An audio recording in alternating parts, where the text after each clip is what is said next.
Assalamualaikum warahmatullahi wabarakatuh. Alhamdulillah nahmaduhu wa nasta'inu wa nastaghfiruh wa na'udzu billahi min syururi anfusina wa sayyiati a'malina. May yahdihillahu fala mudilla lahu wa may yudlilhu fala hadiya lahu. Puja dan puji syukur marilah kita senantiasa memanjatkan kehadirat Allah Subhanahu wa taala, karena hingga saat ini kita masih diberikan kesehatan dan banyak sekali nikmat yang Allah berikan kepada kita. Sholawat serta salam semoga tetap tercurahkan kepada junjungan kita Nabi Muhammad SAW, yang selalu kita nantikan syafaatnya hingga hari akhir nanti. Sebelum kita melanjutkan ke pelajaran pada pagi hari ini, silakan ketua kelasnya memimpin doa. Bismillahirrahmanirrahim. Raditu billahi rabba wa bil islami dina wa bi Muhammadin nabiyya wa rasula. Rabbi sidni ilma warzuqni fahma. Amin. Ya. Bapak akan mengabsen terlebih dahulu kalian.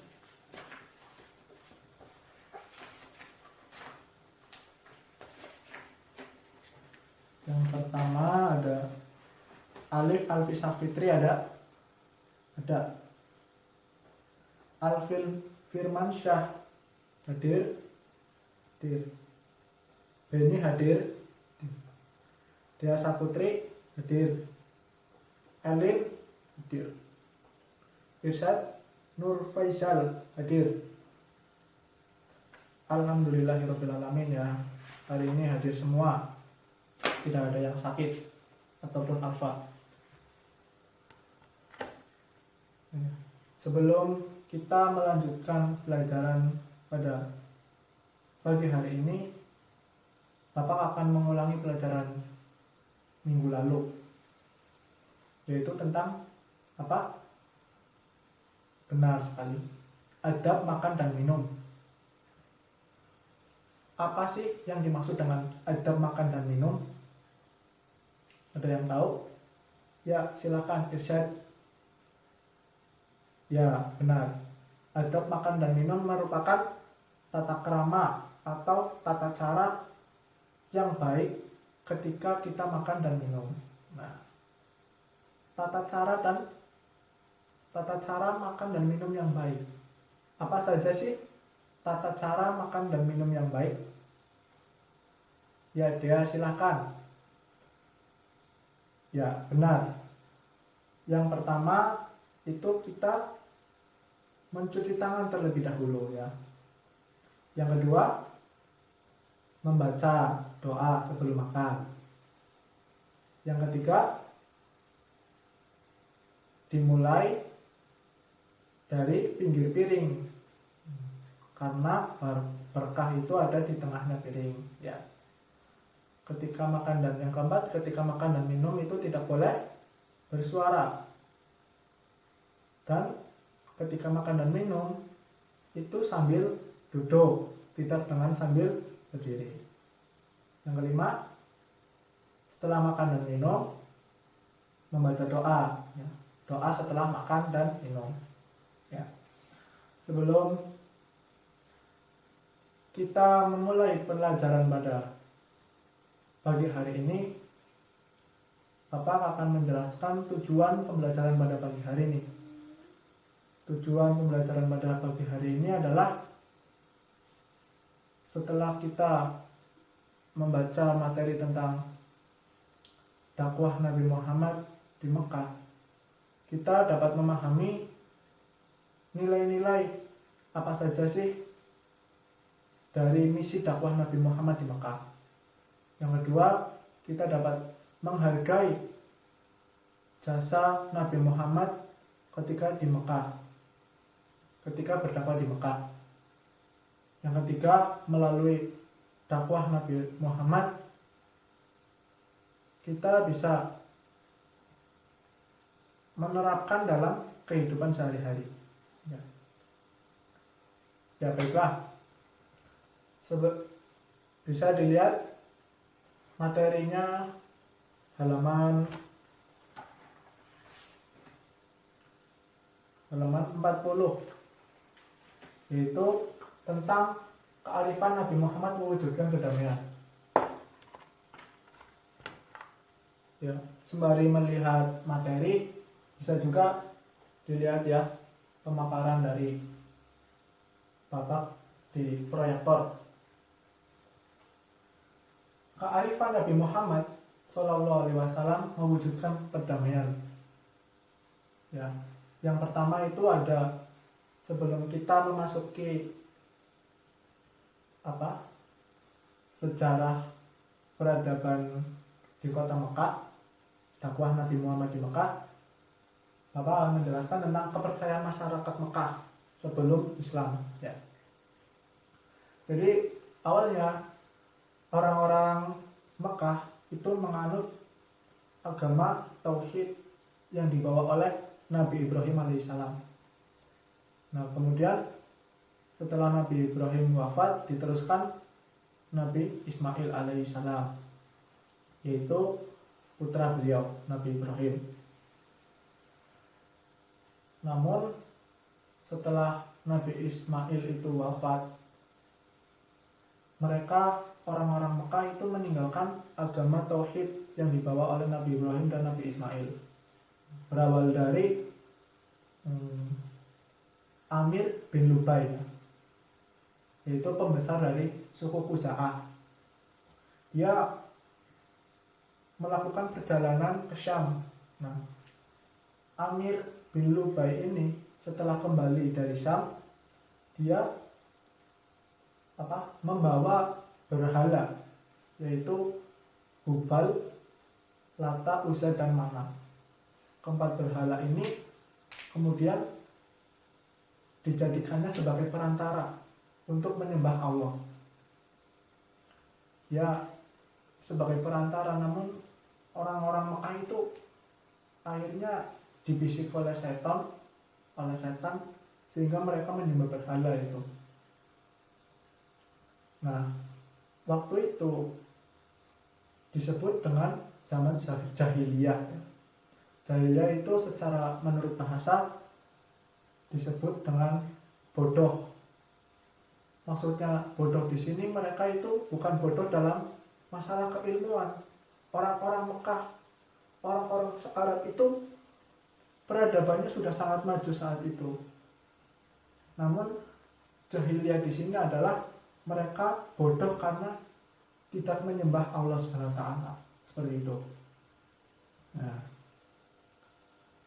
menurut riwayat juga dijelaskan bahwa selain mereka menyekutukan Allah, mereka juga menyembah malaikat.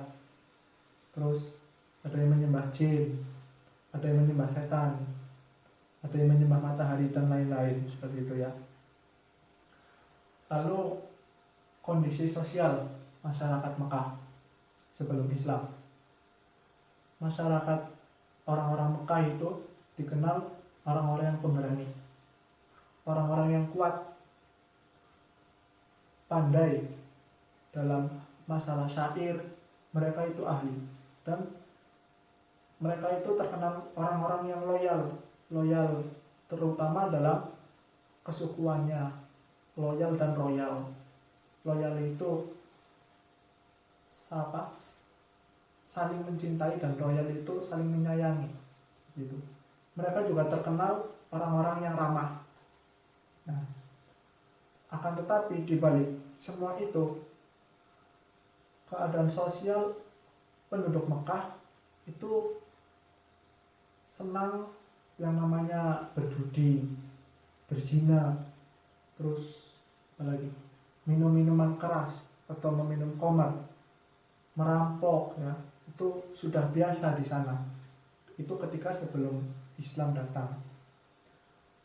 Mereka juga terkenal senang membunuh anak perempuan yang baru lahir, karena menurut mereka anak perempuan itu akan memberikan bencana. Bencana di sini mereka menganggap anak perempuan itu tidak memiliki daya atau kekuatan untuk bertempur. Jadi mereka membunuh anak perempuan. Nah, selanjutnya setelah kita belajar kondisi sosial, kita ke kondisi ekonomi. Kondisi ekonomi masyarakat Mekah yaitu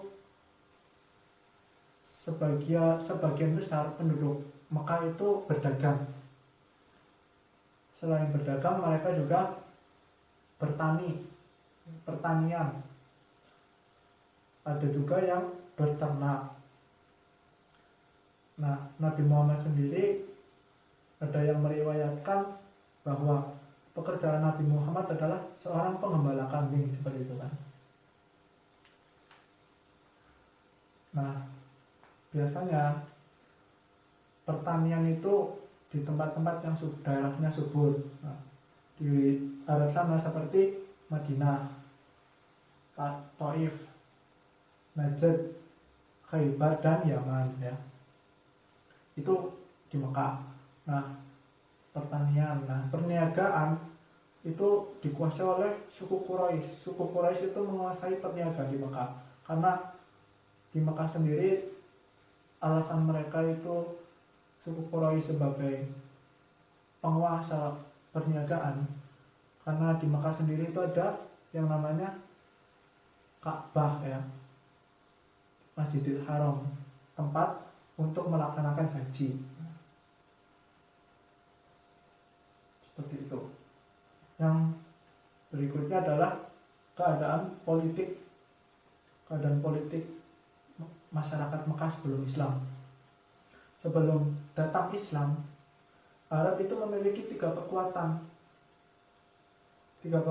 besar, yaitu yang pertama adalah Kekaisaran Nasrani Bizantium yang ibu kota di Konstantinopel. Yang kedua, Kekaisaran Persia, yaitu dinasti Sassanid. Yang ketiga, dinasti Himyar. Ketiga kelompok ini, dinasti ini menjadikan Arab memiliki politik yang besar dalam pemerintahannya. Nah, persaingan agama di Arab pun, Mekah terlebih lagi ya, itu menjadikan politik mereka sangat kuat. Nah, tiga agama ini antara lain Yahudi, Nasrani, dan Zoroaster. Beberapa kerajaan yang pernah ada di Arab itu adalah Kerajaan Sabah, Kerajaan Himyar, Kerajaan Romawi pernah ada di Arab, Kerajaan Persia, Kerajaan Hijaz. Setelah kita mempelajari kondisi masyarakat Arab sebelum Islam, kita lanjut ke halaman berikutnya. Permulaan dakwah Nabi SAW, Nabi Muhammad SAW. Nabi Muhammad diangkat menjadi nabi itu pada tanggal 17 Ramadan tahun 13 sebelum Hijriah atau tahun 610 Masehi. Ketika bertahanus di Gua Hira ya, Nabi Muhammad menerima wahyu yang pertama. Wahyu yang pertama itu Quran surat Al-Isra ayat 1-5. Silahkan dibaca bersama-sama. Tahu terlebih dahulu. A'udzubillahi minasyaitonirrajim. Bismillahirrahmanirrahim. Iqra' bismi rabbikal ladzi khalaq. Khalaqal insana min 'alaq. Iqra' wa rabbukal akram. Alladzi 'allama bil qalam. 'Allamal insana ma lam ya'lam. Itu wahyu pertama yang diturunkan. Kemudian selang beberapa hari Nabi mendapatkan wahyu kedua, yaitu Quran surat Al-Mudaththir ayat 1-7 ya. Nah, di dalam surat Al-Mudaththir ini Allah memerintahkan kepada Nabi Muhammad supaya berdakwah secara sembunyi-sembunyi. Menurut riwayat menjelaskan bahwa Nabi Muhammad itu berdakwah secara sembunyi-sembunyi selama 3 tahun. Apa sih langkah yang Nabi Muhammad ambil dalam dakwahnya secara sembunyi-sembunyi? Nabi Muhammad mengambil langkah berdakwah kepada orang-orang dekatnya, seperti keluarganya, orang-orang Bani Hashim, dan juga teman-temannya. Akan tetapi dari Bani Hashim itu banyak yang menentang, tidak ada yang percaya kepada Nabi Muhammad ya. Itu karena awal-awalnya Nabi Muhammad.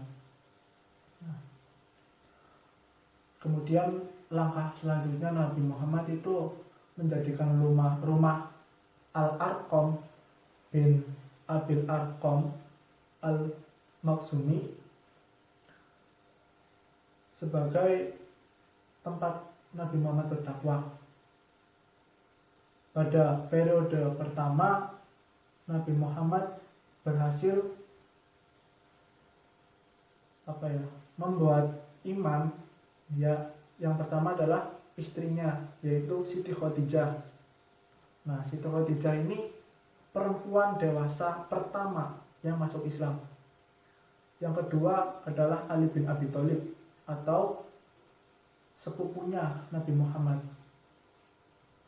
Ya, Ali bin Abi Thalib ini anak kecil pertama yang masuk Islam. Yang selanjutnya Zaid bin Harith ya. Zaid bin Harithah itu hamba sahaya yang pertama masuk Islam, itu Zaid bin Harithah. Yang selanjutnya adalah Abu Bakar As-Siddiq. Nah, Abu Bakar As-Siddiq adalah laki-laki dewasa yang pertama masuk Islam. Nah, Nabi Muhammad juga berdakwah kepada pamannya, yaitu Abu Thalib dan Abu Jahal. Akan tetapi Allah belum memberikan hidayahnya kepada kedua orang ini. Yang Abu Thalib itu memang beliau itu tidak mau masuk Islam, akan tetapi Abu Thalib ini menjaga Nabi Muhammad dari serangan-serangan suku Quraisy atau orang-orang kafir yang ada di Mekah saat itu. Nah, yang kedua pamannya adalah Abu Jahal. Abu Jahal ini sangat menentang sekali kepada Nabi Muhammad. Dia orang yang selalu membenci Nabi Muhammad, menggegeri Nabi Muhammad ya, dengan cara melempari batu lah. Intinya agar misi dakwah Nabi Muhammad gagal seperti itu. Itu Abu Jahal atau Abu Lahab. Nah, Nabi menerima wahyu di Mekah itu selama 13 tahun. Ya, mulai dari tahun 610 Masehi sampai 622 Masehi. Nah, di Mekah itu sekitar 4.726 ayat atau 89 surat di Mekah. Nah, surat yang turun di Mekah dinamakan surat Makkiyah. Nah, setelah beberapa tahun berdakwah, Abu Bakar pun juga ikut berdakwah, menyiarkan agama Islam. Nah, orang yang berhasil diimankan oleh Abu Bakar yaitu Utsman bin Affan, Zubair bin Al-Awam, terus Abdurrahman bin Auf, Sa'id bin Abi Waqqas, Talhah bin Ubaidillah At-Timi. Nah, orang-orang ini disebut dengan as-sabiqunal awalun. Nah, itu permulaan dakwah Nabi Muhammad ya. Yang selanjutnya adalah dakwah secara jahar atau dakwah secara terang-terangan. Ketika wahyu dakwah terang-terangan turun ya, maka Nabi mengundang Bani Hasyim dan Bani Muthalib agar berkumpul di Bukit Safa. Nah, setelah Nabi Muhammad itu yakin mendapatkan perlindungan dari pamannya yaitu Abi Muthalib, maka dia menyeru di atas Bukit Safa bahwasanya dia akan berdakwah kepada orang-orang kafir Quraisy. Namun ditentang oleh Abu Jahal atau Abu Lahab. Nah, seperti tadi Abu Thalib itu berjanji untuk melindungi Nabi Muhammad dari serangan orang-orang Quraisy. Setelah Nabi dakwah secara terang-terangan, di situ kan pasti ada gegeran ya, ada rintangan dari Abu Jahal dan pembesar-pembesar Quraisy, orang Quraisy. Nah, akhirnya Nabi memutuskan untuk pindah ke Habsyi atau Habasyah. Itu karena penindasan dan penyiksaan kafir Quraisy. Nah, tujuannya agar Nabi itu menyelamatkan diri. Nabi akhirnya memerintahkan kaum muslimin untuk pindah ke Habasyah karena Raja Habasyah yaitu Asimah An-Najasyi yaitu seorang raja yang adil. Raja yang adil, dia mau menerima kedatangan Nabi Muhammad, seperti itu. Nah, hijrah ini terjadi 2 kali. Yang pertama adalah 12 orang laki-laki dan 4 orang perempuan yang dipimpin oleh Utsman bin Affan. Nah, setelah Utsman itu berangkat ya dengan rombongan, akhirnya Utsman kembali lagi ke Mekah dan mengikuti hijrah yang kedua, Utsman dengan Ruqayyah yaitu istrinya Utsman.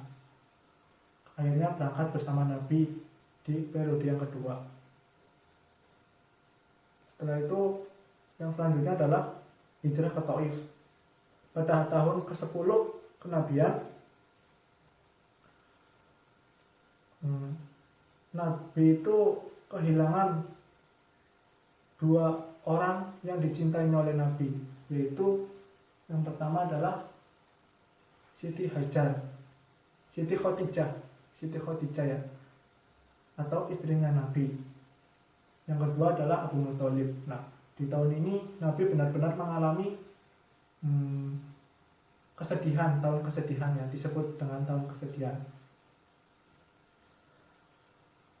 Tujuan Nabi ke Thaif adalah yang pertama, kota kedua setelah Mekah. Thaif itu berdekatan dengan Mekah.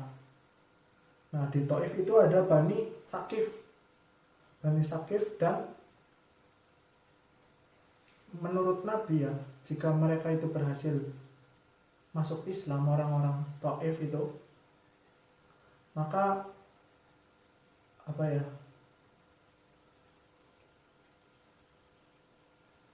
jika berhasil masuk Islam maka bisa menjaga Nabi seperti itu dan bisa menyebarkan Islam bersama-sama. Nah, jaraknya yang ketiga adalah alasan Nabi ke Thaif adalah jaraknya yang dekat, meminta bantuan keluarga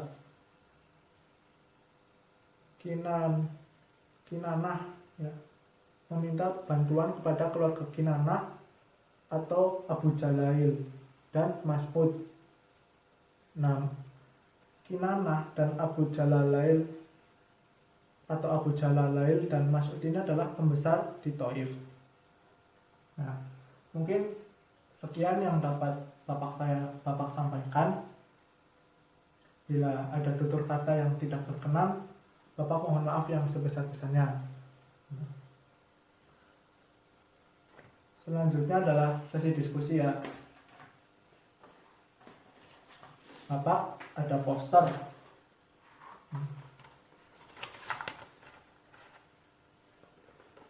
Ada poster. Nah, silahkan dibikin kelompok absen 1 sampai 5. 1 sampai 5, terus 6 sampai 10 dan seterusnya ya. 30 kan. Nah, silakan dari poster ini untuk kelompok 1 yaitu Gua Hiro. Ini kelompok 2 atau Masjidil Haram. Ini Nabi Muhammad.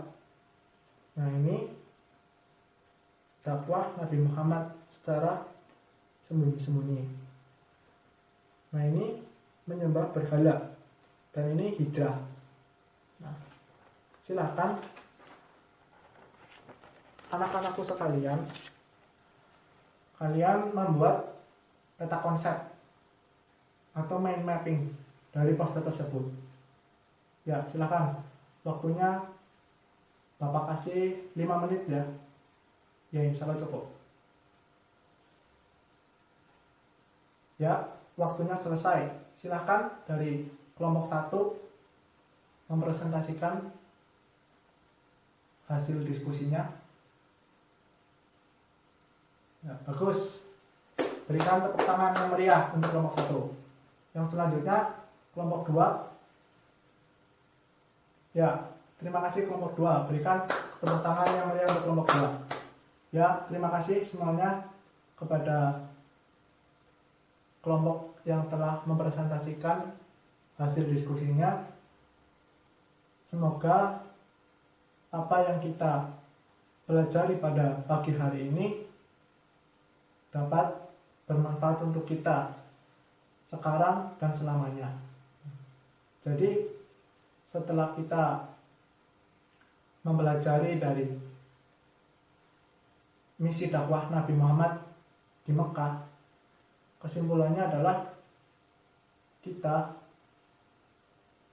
agama Islam ini ya, kita yang mendapatkan agama Islam ini bukan serta-merta Islam itu hadir sendiri kepada kita, akan tetapi ada perantara yang menyebarkan Islam. Contohnya ashabakunal, contohnya ya Nabi Muhammad sendiri ya. Yang kedua, orang-orang iman pada zaman dahulu seperti sahabat-sahabatnya Nabi Muhammad atau ashabakunal awalun. Nah, seperti itu. Jadi Islam ini bukan agama yang bisa hidup sendiri, akan tetapi ada yang memperantarainya. Ya, mungkin cukup sekian yang dapat Bapak sampaikan. Bila ada tutur kata yang tidak berkenan, Bapak mohon maaf yang sebesar-besarnya. Nah, untuk tugasnya kalian mengerjakan buku paket halaman 45. Nah, ya, pilihan ganda sama uraian ya, itu silakan dikerjakan di rumah. Ya, demikian yang dapat Bapak sampaikan. Berdoa sebelum kita mengakhiri pelajaran pada siang hari ini, pagi hari ini ya. Berdoa dimulai. Bismillahirrahmanirrahim. Subhanakallahumma wa bihamdika asyhadu alla ilaha illa anta astaghfiruka wa atubu ilaik. Amin. Demikian yang dapat saya sampaikan. Akhirul hadza, wassalamualaikum warahmatullahi wabarakatuh.